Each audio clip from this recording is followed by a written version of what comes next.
എഫേസോസ് 4:26 പൗലോസ് അപ്പോസ്തലൻ നമ്മെ ഓർമ്മിപ്പിക്കുന്നുണ്ട്. നിന്റെ കോപം സൂര്യൻ അസ്തമിക്കുന്നവരെ നീണ്ടുപോകാതിരിക്കണം. നാളെ നമ്മൾ എഴുന്നേൽക്കോ ഇല്ലയോ എന്നറിഞ്ഞുകൂടാ. അതുകൊണ്ട് ഇന്നുറങ്ങുന്നതിന് മുമ്പ് നിന്റെ കോപം ശമിപ്പിച്ചിരിക്കണം. ഒരു കുടുംബത്തിലുള്ള അംഗങ്ങൾ പരസ്പര സ്നേഹത്തിലും ഐക്യത്തിലും കഴിയാനുള്ളതാണ്. ഇടയ്ക്കിടയ്ക്കൊക്കെ ചില അസ്വസ്ഥതകൾ ഉണ്ടാകും. ചിലപ്പോൾ നമുക്ക് കോപം ഉണ്ടാകും. നമുക്കിഷ്ടപ്പെടാത്ത പ്രവൃത്തികൾ നമ്മളെ സ്നേഹിക്കുന്നവരോ നമ്മുടെ കൂടെ വസിക്കുന്നവരോ പലപ്പോഴും കാണിക്കും.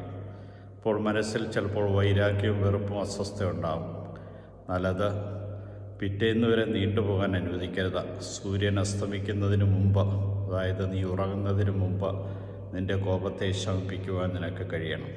അങ്ങനെയെങ്കിൽ ദൈവകൃപ നഷ്ടപ്പെടാതെ ജീവിക്കുവാൻ